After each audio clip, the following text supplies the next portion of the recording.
I never did it, and then he passed away. So I felt I had to do it, just to honor him. I don't like, okay, maybe I don't like it's such a harsh one. Rubbish. I am not comfortable sitting and chatting with people who don't like to read. It's difficult for me because when I'm talking to you, I want to pick things up from you. There are too many vocabularies in the world. And so you can't have someone who is I don't want to use the word that I have in mind. Someone who, okay. Yeah. No, I won't. How many you want her to use? I won't. So, for instance, when I sit and talk with Ina, where are you going? Sit down.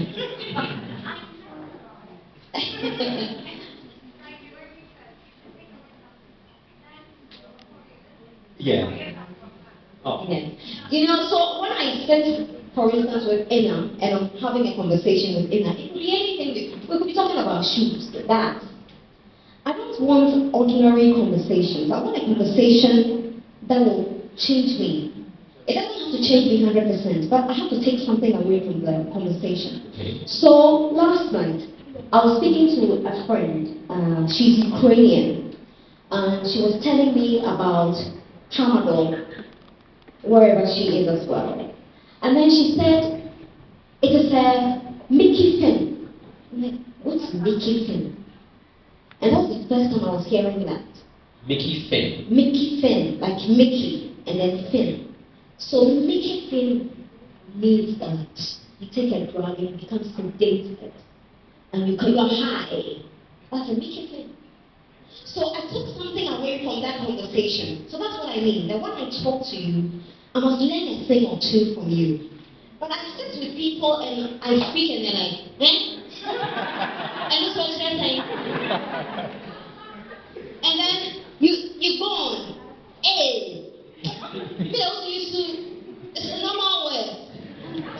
So how do we use Mickey Finn again? I want us all here to change our language on that. Oh, you don't have to use it because you've heard it. You need to see that that's not how to learn. You need to process the word very well. Get used to it. I'm trying to. No. So when I sit with people, and that's why I enjoy being around Sandra and Kobia, because Sandra and I have a lot in common. We learn from each other a lot, and it's not just fashion. When it comes to fashion, I have no clue. I just put on a dress and I'm off, and a shoe. But when I talk to Sandra, this is what tramadol does for some of them. So some of these boys don't have money. They wake up in the morning and they don't even have 50 pesos to buy kinky. Okay? When they take tramadol, they can go 2 days without food. Yes. So there are economic implications. It's bottom line poverty as well. So if I can have access to 1 city and buy a strip of tramadol and it has 8 tablets for 1 city, okay, he will take it every day and go without food because he won't feel hungry. Okay? And then they engage in menial jobs, carrying yam. Those boys who sell yam on the road. Yeah. They carry so much yam. It's all tramadol.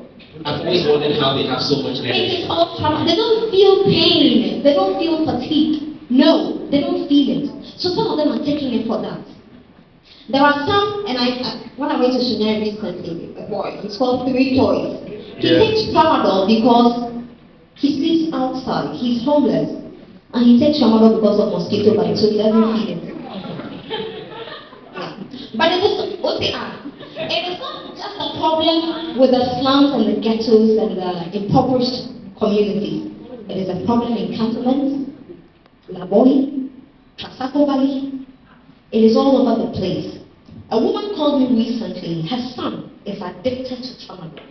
And the woman is married to an ambassador. Her son is addicted to tramadol. So I asked the boy, how did you get access to tramadol? Oh, someone brought it to school. And the school is a big school. It's an international school in Accra. They got access to tramadol. And so you cannot sit in your posh homes and think that this is a problem for some people.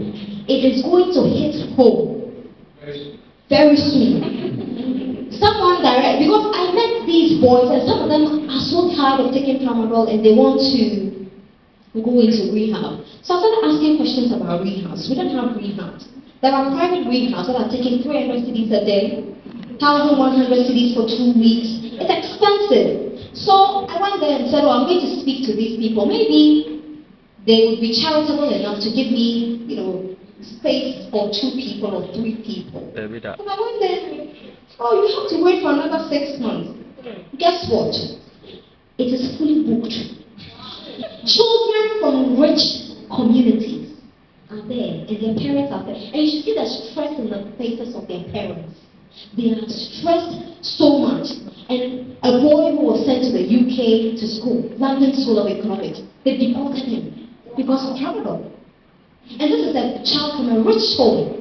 So it is a crisis. It's a national crisis. Serious. It is a crisis. And truck drivers are taking it.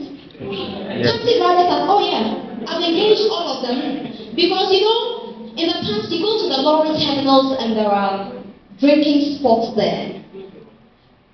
They close them down. The National Road Safety Commission closed some of them down. Some say that they are not selling to the drivers. The drivers won't even come and buy the alcohol. Because if I take alcohol, the police will bring a fertilizer and you take. When I take 5 tablets of tramadol, you won't know. So that is the craze at the lorry terminals now. And I want to circle the main terminal for the drivers. They have it 6, 7 in their pockets. Tramadol. So there's so much madness on our road. So if we don't take an interest, you have an auntie who sits in petrol. You yourself, you sit in a taxi. You take Uber. So that is why this tramadol campaign, I get so upset when people say, anytime tramadol comes on, they say, oh, Nana Aba. It is, no. Everyone must be concerned. Look, doctors are abusing tramadol. Because our doctors who are working at L.E.A.D, they're not being paid well. And so they have to do local at private hospitals. In the night, they go and do local. They have to take tramadol for extra hours because they don't feel tired and do 7 hours, 8 hours and get paid. Nurses are abusing it. Teachers are abusing it. People are abusing tramadol. No, with this project you've undertaken, what is the feedback you're getting and are you getting support? The feedback has been overwhelming. Sometimes I sit down in the middle of the night and I'm like, why did I even start this? Because the expectation is so high. I mean, in the office, the receptionist will come, and Nana Aba, you have a visitor. Oh, I'm not expecting anyone. Oh, it's a woman. She said she needs to talk to her. I go out, a mother and a child, since I didn't get to trauma. But this is what is happening in the community. People are dying. What are you doing as a health ministry? Oh, we are still doing advocacy. Advocacy. Now, what is your expectation from the minister? What do you think he should do? He should be up and doing. He should be more proactive. Because I know government processes can be quite lengthy. You know when people are you know what I tell politicians? Those old, all of you sitting here, on election day, some of you will call the bluff of politicians, because they have better things to do. They won't go and queue. Those people in Old Fadama, they will queue. And they are dying. So it is affecting you, the politician, who will go back in 4 years for their votes. So that's what I tell the politicians. I'm expecting a ministry that will say that we don't have a plan yet, but let's sit and come up with a strategic plan and implement. It is not too late. People are dying, yes, but can we save the rest who are already on it? I don't see that happening. If you tell me you're doing advocacy, I'm probably doing more advocacy than you are, because I go to the communities all the time, and I go there, and the boys look at me with such aghast. They look at me, I tell them that it is a poisonous drug, and it will see I just send me a bread wall. And that time I'm home, then they'll just take the drugs out of their pocket. They didn't know. With our friends, with our loved ones, we should help each other with the children.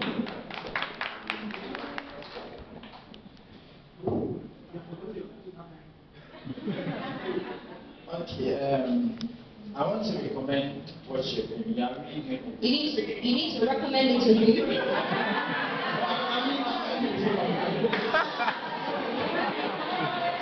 I want to recommend what you're doing. Allow. It is confusing. What's your name? I'm Key. Kay. Yeah. That's a nice name. Yeah.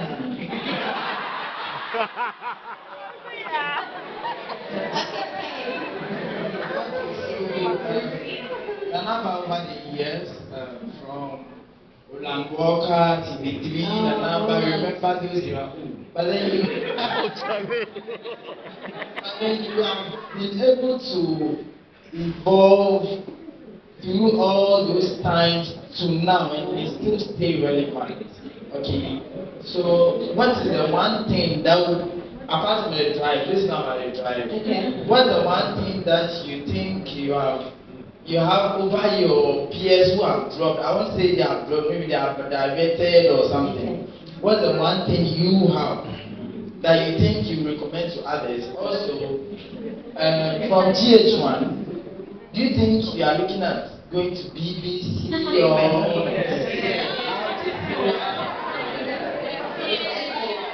That's a nice way of asking everybody the last question. Oh, okay, and then you were talking about Hello. Okay, please, I'm all ears.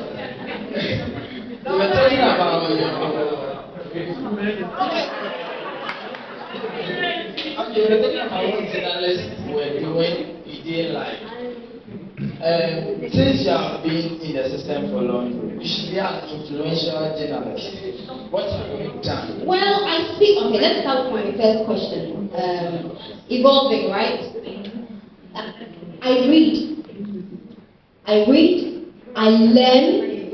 So for instance, sometimes I sit on Twitter just to check out the new slangs. The ones I hate most. And please don't say it.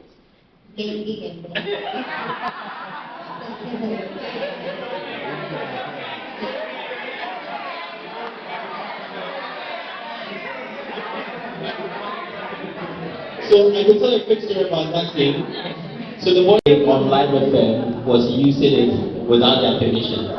So I called them and we had a conversation, and then they said that, well, it was a dare. I think some people have been using the Madness videos for other short. So they also wanted to prove to them that they could do it, and then they had the idea of the ganging and banging, and it's gone viral. That's what I'm saying. That I try to check out the new slang. Some I like to use them, others I don't want to use them. But when people use it, I understand what they say. Now, to stay relevant, you must always be willing to accept that you are a human being with flaws. There are some people, they start out, they have 10, 15 people talking about them, and suddenly they think they have arrived. And then they lose all the humility. I'm a very confident person. I am not, and I know I've heard so many people say Nana Aba is arrogant. I'm not arrogant, I'm just confident. And if you say something and I feel that you are not sounding intelligent, I will tell you. I'm not, my confidence is also an admission that I can make a mistake. And when I make a mistake, I'm confident enough to accept a correction. There are people who are just not humble at all. When you correct them, they don't just want to listen to you at all. So they get them, they have 15,000 followers, and they're feeling like stars. But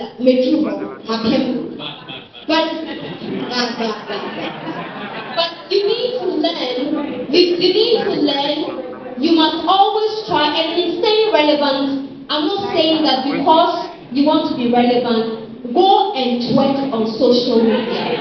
Let me use this opportunity to address that. The young ladies who will take pictures.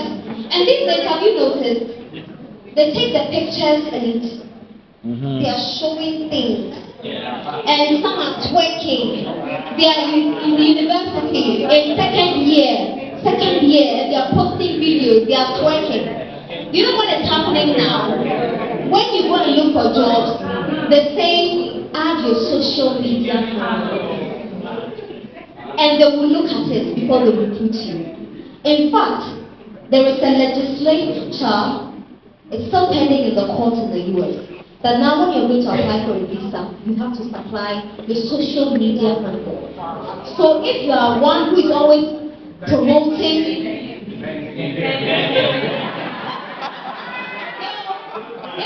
you're promoting something that is deemed to affect a group of people, it can go against you. The same way, whatever you tweet today will affect you tomorrow. Whatever you post today will. So you can have all the fun and post videos of you twerking, or videos of you shaking your boobs for the boys to give you likes and say, oh, you are hot, you are banging and banging. You can do all of that. When you're out of school, you're going to look for a job. And you know the internet doesn't forget. You can delete your post, but it is on the server forever. Somebody has saved it. When you go to Google, it will pop up. So please, it is your brand. You don't have to defend your brand only when you become a celebrity. Even if you are in your corner and only 5 people know you, you have a brand. You must protect your brand. So, Kay, that's what I used to say relevant. Your second question was about. No, that was the last question. No, that was the last question. So you talk about what I have done to influence them. Me, you know, when I see it, I'll say it. When you're a journalist, and I've come to Twitter to take on a lot of my colleagues before. Just 2 days ago, I took on Abeku Santana because of his, you know, they interviewed Dr. Dumas, and they asked Justin about John Dumelo. And Justin had sent me the original on the phone, so I knew exactly what Justin had said. And then the trailer comes out, and it is completely different. So it had been edited. Did you get Justin Dumas? Justin had said yes to another question, and then they got the yes. And that is wrong. That is unethical. You want to drive eyeballs to your program. If your program is great, it will sell itself. You don't have to go the extra mile. So I took on a bit Santana. I think they've apologized to Justin. Justin at the moment is actually talking to her lawyers. I think there's a ban on the program that we don't want to air it because she's upset. And rightly so, she has every right to be upset because she was insulted on social media because of that thing. But then John Melo is now married and he wants to destroy his marriage. And people didn't know the truth. You know? So I took on a bit. When I see it, if I don't say it, it means I haven't seen it. Or it's probably of little interest to me. But if it affects people, I will say it. The last question is about my future. It's still a secret to me. Thank you. It puts food on anybody's table. Life throws things at you, and you take them as they go. I'm a very tough person. I'm very, very tough. The things that will break 5 people will not break me. You'll be amazed at the things that break me. Some of the things that I cry over, my friends look at me and say, where is she? Like Sandra, all the stuff I call Sandra and I'm crying and Sandra said, wait till you. Where is you working? So there are things that you won't find important.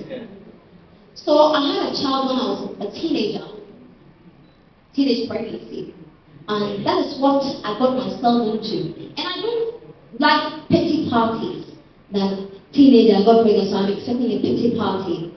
I knew exactly what I was getting myself into. And so I took it as I went along. There were times when I had to go to work with my son because there was nobody to take care of my son. And I will take him and keep him somewhere. I'll just give one of the cleanest money that sits with my son for me. So I'll do my work, brush back. My work is as important to me as my son is. My work is my life. That is when my bread is buttered. And if I don't have my work, my son cannot eat bread and butter. So it's important, both are important to me. You must always find a thin line. And I don't like talking about myself, especially when it comes to my son. So I was really praying hard that this thing about my son will not come up. You know why? Because there are young girls who feel that it is such a beautiful thing to have a child at a very tender age. Be a single mother. And they say, Nana Aba has done it, so I can also do it. And there are so many of them that it is scary, it's terrifying for me. I get people in my DM on Instagram. Nana Aba, I have a boyfriend. I'm 19 years. And I know you inspire me a lot. And I know you made it. And you say children are a blessing. So I want to have a child. Can you please take me through the process of being Yeah. And so I don't really, because it inspires people the wrong way. And that's not how I wanted to come up. I don't like talking about it. Forgive me. But I just, whatever life throws at you, you take it and go with it. But don't deliberately go out and allow life to throw certain things that you can. If I knew better, I probably wouldn't have gotten pregnant at the time. But I got pregnant, and I wasn't going to abort the birth, right? It didn't work.